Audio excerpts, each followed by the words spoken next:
의사와 영양학자들은 가공식품을 먹지 말라고 합니다. 그런데 우리가 매일 사용하고 먹고 있는 이런 식용유는 초가공식품입니다.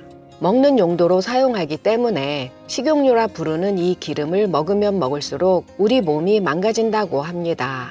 안녕하세요. 생활건강정보 채널 9988입니다. 오늘도 영상을 클릭해 주셔서 감사합니다. 하루 한 끼만이라도 묻히고 볶고 튀기지 않으면서 식사 준비를 하라고 하면 뭘 해야 할지 난감합니다. 그만큼 식용유는 다른 어떠한 식재료보다 많이 사용하고 있고, 그래서 식용유 마켓은 다른 어떠한 마켓보다 이권이 막대합니다. 그러다 보니 식용유 마켓, 베지터블 오일, 씨앗 오일 업계의 음모설도 많이 부각되고 있습니다. 마켓에서 팔리고 있는 기름은 대부분 베지터블 오일 또는 식물성 기름으로 광고되고 있습니다. 사실 엄밀히 말해서 대두, 카놀라씨, 포도씨, 해바라기씨 이런 것들이 씨앗이지 베지터블은 아닙니다. 그런데 씨앗 오일 이러면 왠지 없어 보이지요. 베지터블 오일 이러면 건강한 기름일 것 같고 있어 보입니다.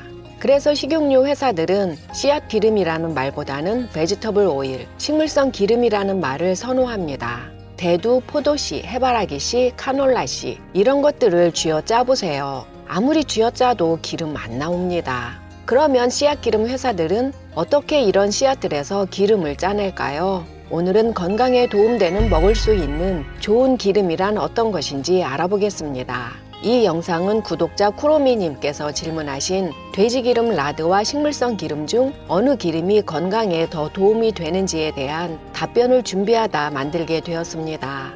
댓글창에 길게 설명드리기 어려워 간단하게 답글을 올렸었는데 부족함을 느끼게 되어 그때부터 꾸준하게 자료 수집해서 오늘 영상을 올리게 되었습니다. 좋은 식용유란 어떤 기준으로 선별해야 할까요? 첫째, 가열했을 때 산화 반응이 적게 일어나야 합니다. 식용유의 산화 반응은 기름이 공기 중의 산소와 반응하여 지방산이 분해된다는 것을 의미합니다. 산소 분자는 기름의 불포화 지방과 상호작용하여 자유 라디칼을 생성하는데요. 이러한 불안정한 분자는 연쇄 반응을 일으켜 기름의 지방산을 더욱 손상시킬 수 있습니다. 이러한 산화 과정으로 인해 기름이 변질되어 자유 라디칼과 알데히드와 같은 독성 화합물이 생성되는데요. 이러한 화합물은 쩐내나는 불쾌한 맛과 냄새의 원인입니다. 이뿐만이 아니라 체내에서 DNA를 손상 변형시키고 염증을 유발하고 혈관을 막고 내피세포, 신경을 손상시켜 심혈관 질환, 관절염, 치매와 같은 신경퇴행성 질환을 비롯 다양한 건강상 문제의 위험을 증가시킬 수 있습니다. 연구에 의하면 올리브 오일, 아보카도 오일, 코코넛 오일, 라드, 버터 등은 고온에서도 비교적 안정적이지만 카놀라유, 포도씨유, 해바라기 씨유, 콩기름, 옥수수 기름 등은 산화가 더 빨리 진행됩니다. 여기서 산화된 기름과 산패된 기름은 어떻게 다를까 궁금해지는데요. 산화는 앞서 말씀드린 것처럼 기름에 있는 다중 불포화 지방이 산소와 결합하여 일으키는 화학 반응이고 그 결과로 건강에 해로운 화합물이 생성됩니다.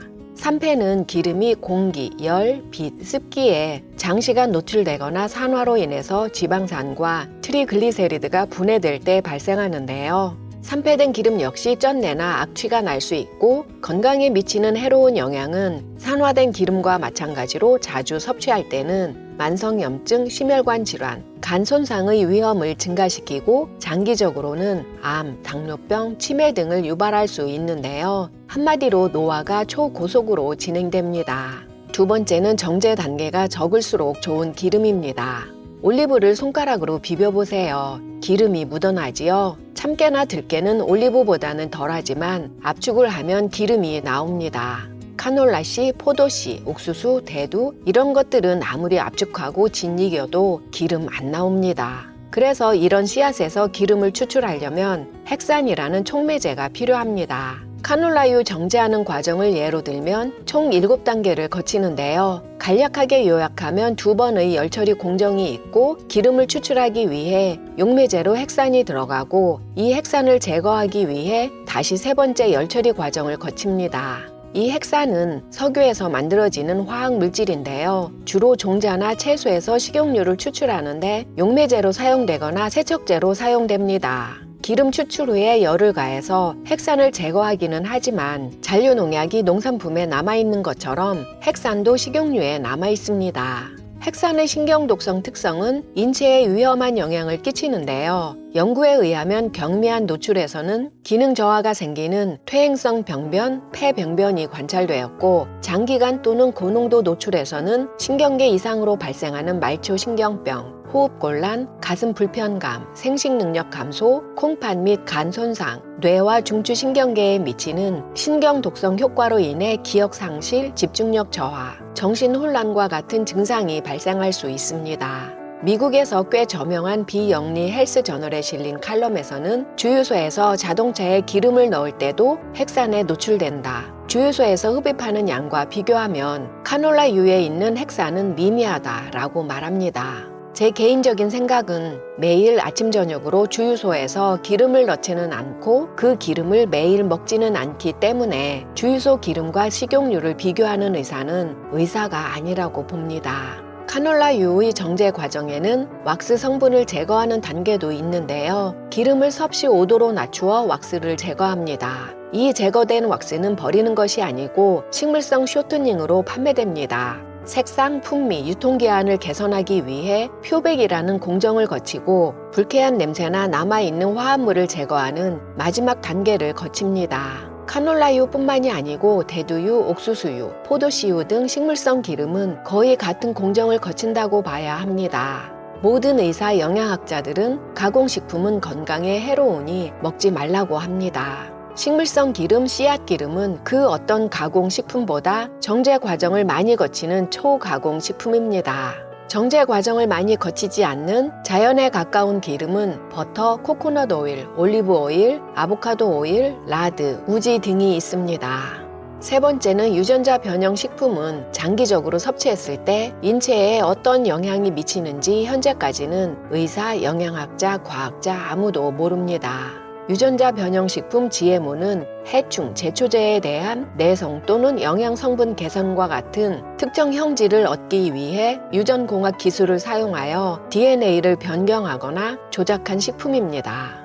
GMO 식품과 관련된 문제는 알레르기, 암, 환경 문제 등 여러 가지가 있지만 가장 우려되는 문제는 제초제 사용입니다. 농산품은 해충과 제초제 글리포세이트에 잘 견디도록 GMO 식품이 개발되었는데요. 연구에 의하면 GMO 종자들의 살충제, 제초제 사용량은 더 많아졌습니다. 글리포세이트에 저항성이 생긴 잡초를 없애기 위해 더 많은 양의 글리포세이트를 뿌려야 하고 제초제 내성 GMO 작물은 더 높은 수준의 제초제에 노출될 것이라고 합니다. 글리포세이트는 독일의 몬산토라는 생화학 제조업체에서 만드는데요. 이 글리포세이트에 잘 견디도록 GMO 종자를 개발한 것으로 유명합니다. 2015년 WHO는 이 글리포세이트를 인체 발암물질로 분류했습니다. 뉴욕 타임즈에 실린 기사에 의하면 2018년 드웨인 존슨이라는 사람이 림프조직 세포가 악성으로 전환되어 과다 증식하며 생기는 종양인 비호지킨 림프종이라는 암에 걸리면서 몬산토 상대로 소송을 해서 승소했는데요. 법원에서는 몬산토는 글리포세이트 사용이 암 발생 위험이 있다는 것을 알고 있음에도 소비자에게 알리지 않았음이 인정된다며 289밀리언 달러를 배상하라고 판결했습니다.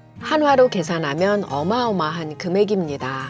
그렇지만 GMO 식품이 건강에 해가 된다는 증거가 부족하다고 말하는 전문가들도 있습니다. GMO 식품이 정식으로 승인받아 본격적으로 판매되기 시작한 것은 1994년 풍미를 유지하면서 유통기한을 늘리도록 유전자가 변형된 토마토였습니다. 이제 겨우 30년밖에 안 되었습니다. 충분한 연구가 진행될 시간이 부족하고 대기업이 개발한 GMO 식품에 반하는 연구를 활발하게 진행하기에는 어려움이 많이 따르겠지요. 그래서 GMO 식품이 인체에 미치는 나쁜 영향에 대해서는 더 많은 연구가 진행되어야 한다고 말들을 합니다. 대표적인 GMO 식품으로는 카놀라, 대두, 옥수수 등입니다. 참고로 카놀라는 유채꽃을 유전자 변형하여 캐나다에서 만든 새로운 종인데요. 캐나다와 기름이라는 올라를 합쳐서 카놀라라고 이름 지었고 1974년부터 품종 개발이 시작되어 1995년 글리포세이트 제초제 내성 품종이 최초로 시판되었습니다. 네 번째는 오메가6 함량이 적어야 합니다. 오메가6 함량이 높은 식용유는 산화가 더 빨리 진행됩니다. 오메가는 좋은 지방 아닌가? 라고 알고 계신 분들도 계실 텐데요. 오메가 지방산이라고 해서 다 같은 불포화 지방산은 아닙니다. 오메가 지방산 종류는 오메가3, 6, 9이 있는데요. 오메가9은 체내에서 합성할 수 있기 때문에 비필수 지방산으로 꼭 음식으로 섭취할 필요가 없지만 오메가3와 오메가6는 체내에서 생성할 수 없기 때문에 음식으로 꼭 섭취해야 하는 필수 지방산입니다.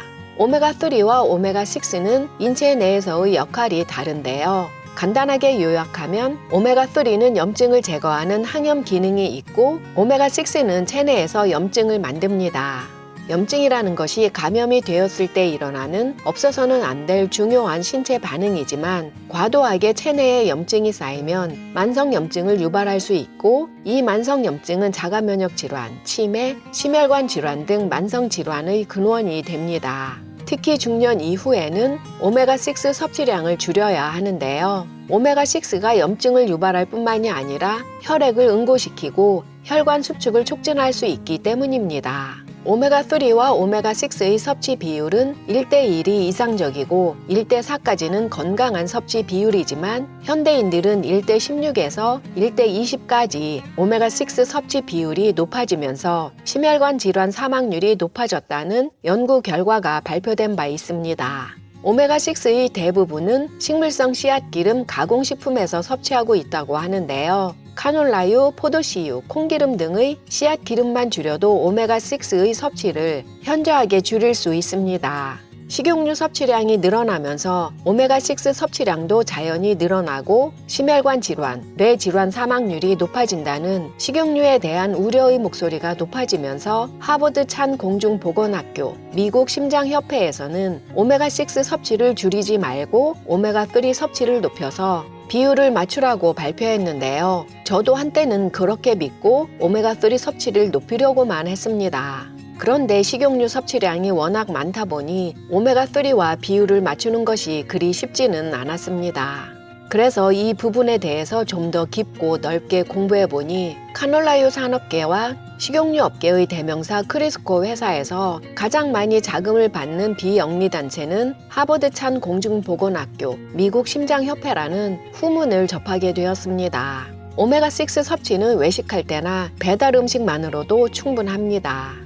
좋은 식용유는 어떤 것인지 정리해보면 산화 반응이 적게 발생하고 정제 과정이 최소화되어 천연에 가깝고 GMO 식품이 아니면서 오메가6 함유량이 적어야 합니다. 이런 식용유는 돼지 지방으로 만든 라드, 우유로 만든 버터, 소 지방으로 만드는 탈로라고도 부르는 우지, 코코넛으로 만드는 코코넛 오일, 올리브 오일, 아보카도 오일, 참기름, 들기름 등입니다. 이런 기름들은 카놀라유, 대두유보다 가격이 많이 비싼데요. 비싼 가격보다도 동물성 기름은 콜레스테롤을 높여서 인체에 해롭다던데 하는 생각이 먼저 떠오를 것으로 보입니다. 이런 기름들은 수세기 전부터 전통적으로 사용되던 기름입니다. 그런데 왜 갑자기 이런 기름들이 건강을 해치는 주범으로 낙인이 찍혔을까요? 여기에는 식용유, 냉동식품, 인스턴트 식품 업계의 거인 크리스코가 있습니다. 1900년 초에 미국 육류 포장 산업에서 일하는 이민자들의 가혹한 현실을 폭로하는 소설 더 정글이 출간되면서 미국 최초의 순수 식품 및 약물법이 통과되었고 일상 요리에서 라드는 쇠퇴하기 시작했습니다. 이 틈에 크리스코가 만든 마가린과 쇼트닝이 건강한 식물성 기름이라는 마케팅 전략으로 등장했는데요. 이것이 초기에 개발된 의도는 비누 제조 원료로 사용하기 위한 것이었지만 식품 산업에서 사용할 수 있도록 허가가 되었습니다. 크리스코는 소비자들이 재료에 대해서는 신경 쓰지 않고 브랜드를 신뢰하도록 격려하는 광고 전략을 사용하고 크리스코 기름이 필요한 요리책을 무료로 제공하면서 폭발적인 성공을 거두었습니다. 이와 함께 막대한 자금을 뿌리면서 지금은 세계적인 식품업계의 거인이 되었습니다.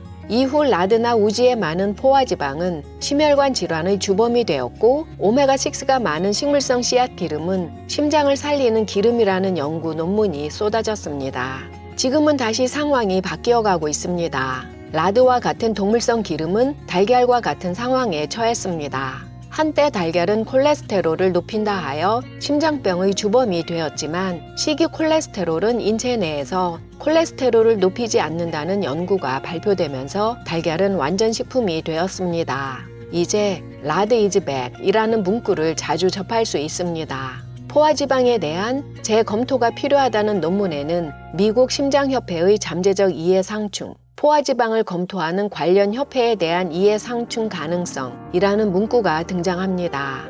한 연구에 의하면 포화지방을 식이 리놀렌산, 즉 식물성 지방, 다중 불포화 지방으로 대체하면 관상동맥 심장병 및 심혈관 질환으로 인한 사망률이 증가했습니다. 이러한 결과는 포화지방을 오메가6, 리놀렌 또는 다중 불포화 지방으로 대체하라는 전 세계 식이조언에 중요한 영향을 미칠 수 있다고 언급을 했지만 업계의 이해 상충 관계로 인해 크게 언론에 부각되지 못했습니다. 오메가6, 리놀렌산이 많고 정제 과정이 복잡하고 트랜스 지방이 숨겨져 있을지도 모르는 씨앗 기름은 심혈관 질환의 위험을 증가시킬 수 있지만 라드, 우지, 버터, 코코넛 오일 같은 천연에 가까운 기름은 심혈관 질환 사망률을 높이지 않습니다.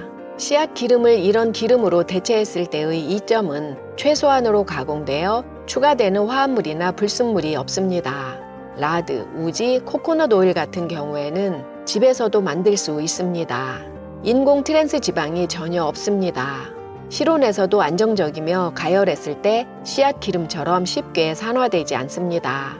라드 같은 동물성 지방의 경우는 지용성 비타민 A, D, E, K의 체내 흡수를 식물성 기름보다 더 잘 되게 도와줍니다. 그런데 현실은 이러한 기름이 카놀라유, 콩기름, 옥수수 기름보다 더 비싼데요. 라드 같은 경우도 돼지 지방이 쓰레기통으로 들어가면서 이 지방으로 만드는 라드 가격은 카놀라유보다 비쌉니다.